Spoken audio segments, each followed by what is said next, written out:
खबरों के एक्सप्रेसवे से आगे रुख करते हैं सियासी ढाबे का, जहां आज की सबसे दिलचस्प खबर मौजूद है। अमेरिका में मौजूद राहुल गांधी ने 2024 लोकसभा चुनाव के लिए भविष्यवाणी की है। उन्होंने कहा है कि नतीजे चौंकाने वाले होंगे। मतलब साफ है, कर्नाटक की जीत और विपक्षी दलों की मोर्चाबंदी की कोशिश से राहुल गांधी उत्साहित हैं। लेकिन बीजेपी को ना तो राहुल के दावे में दम नजर आता है और ना ही विपक्ष के एकजुट होने का भरोसा है। हां, लेकिन राहुल के बयानों पर सियासत जबरदस्त है।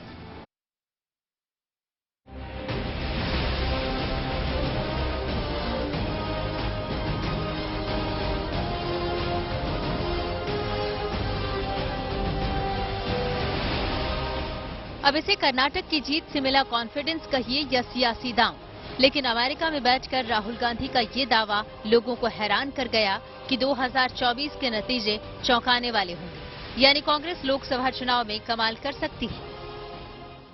I think the Congress party will do very well in the next election. I think it'll surprise people because I think there is a hidden undercurrent building, and I think we'll surprise people. इस बात में कितना दम है ये तो बाद में पता चलेगा, लेकिन ये समझ लीजिए कि ये बयान बेसबब नहीं है। असल में कर्नाटक की जीत के बाद दो अहम बातें हुई हैं। एक तो कांग्रेस के कार्यकर्ताओं और नेताओं में जोश आया है। मध्य प्रदेश और राजस्थान जैसे राज्यों में जहां इसी साल चुनाव है, कांग्रेस नई रणनीति के साथ चुनाव की तैयारी में जुट गई है। लेकिन कर्नाटक का सबसे बड़ा इफेक्ट विपक्ष को एकजुट करने की कोशिश में आई तेजी है। एकजुटता अब तक मुकम्मल तो नहीं हुई, लेकिन नीतीश कुमार इसकी कोशिश में जुटे हैं।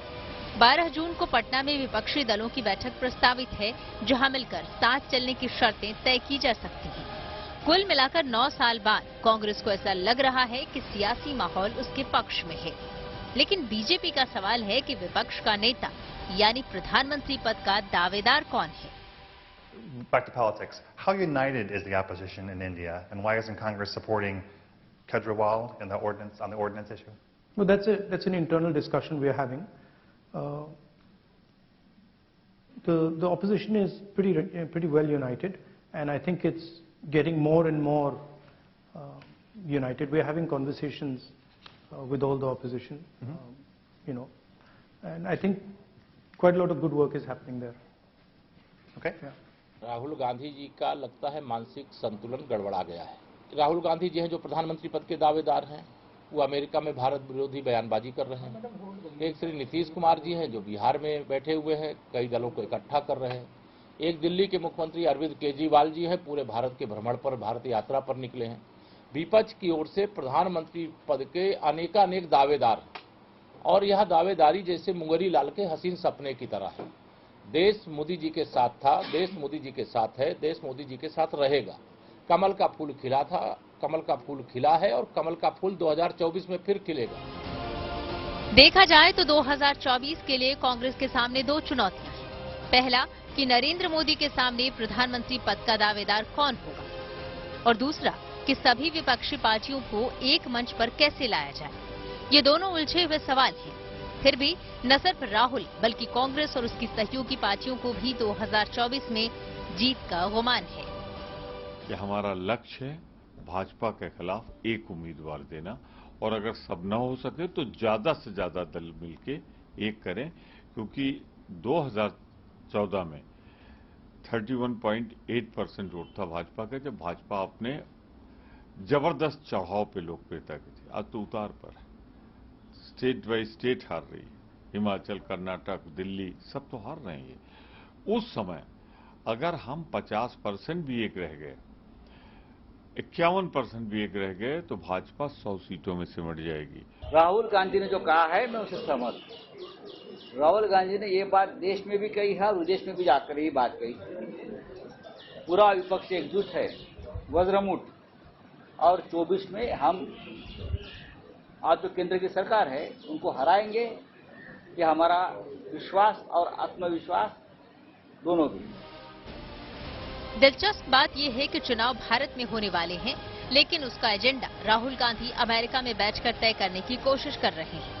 राहुल देश में अल्पसंख्यकों और दलितों की स्थिति का मुद्दा उठा रहे हैं, जिस पर सियासी पारा चढ़ रहा है। राहुल का बयान आया तो खुद को दलितों की सबसे बड़ी पार्टी मानने वाली बहुजन समाज पार्टी की मुखिया मायावती ने ट्वीट कर कांग्रेस को भी कटघरे में खड़ा कर दिया। कांग्रेस के पूर्व अध्यक्ष द्वारा अमेरिकी दौरे में भारत के करोड़ों दलितों और मुस्लिम समाज की दयनीय दशा एवं उनके जान माल, मजहब की असुरक्षा आदि के बारे में दिया गया बयान ऐसी कड़वी सच्चाई है जिसके लिए केंद्र में कांग्रेस, बीजेपी और अन्य पार्टियों की रही सरकारें पूर्ण रूप से दोषी हैं। इसी तरह राहुल गांधी ने जब एक सवाल के जवाब में केरल में कांग्रेस की सहयोगी पार्टी इंडियन यूनियन मुस्लिम लीग को सेक्युलर पार्टी बताया तो घमासान शुरू हो गया। Muslim League is a completely secular party. Right. There's nothing non-secular about Muslim League. तुष्टीकरण जो नस नस में घुस गया है ना, वो कहीं ना कहीं आज आपको मजबूर कर रहा है कि आप मुसलमानों से भी बड़े मुसलमान बनने की जल्दबाजी करो। मुस्लिम लीग आपको सेक्युलर पार्टी लग रही है, वो मुस्लिम लीग जो इस देश में शरिया लागू करना चाहती है, वो मुस्लिम लीग जिसमें एक ही धर्म के लोग हैं। शर्म आती है मुझे आपकी सोच पे। छी। Indian union of Muslim league के फाउंडर इस्माइल ने 62 के जंग में अपने बेटे मियां खान को चीन से लड़ने के लिए हिंदुस्तान की आर्मी को सुपुर्द करने की पेशकश की थी। ये वो मुस्लिम लीग है जिसके ई अहमद को अटल बिहारी वाजपेयी जी ने जिनीवा भेजा था 1993 में। ये वो मुस्लिम लीग है जिससे भारतीय जनता पार्टी ने स्वयं नागपुर म्युनिसिपैलिटी में अलायंस किया, गठबंधन किया म्युनिसिपैलिटी पे कब्जा करने के लिए। आज क्योंकि राहुल गांधी ने बोल दिया, या फिर क्योंकि कोई वो अमित मालवीय नाम का एक प्राणी है, क्योंकि शायद उसको ज्ञान नहीं है, तो अब वो तय करेगा कि साहब मुस्लिम लीग कौन सी मुस्लिम लीग है ये। राहुल गांधी का अमेरिका जाने का मकसद जो भी रहा हो, पर एक बात तो तय है कि वो 7 समंदर पार से हिंदुस्तान में सियासी बवाल की दिशा तय कर रहे हैं। नजरें 2024 पर हैं और कोशिश खुद को एक विकल्प की तरह पेश करने की है। Bureau report, good news today.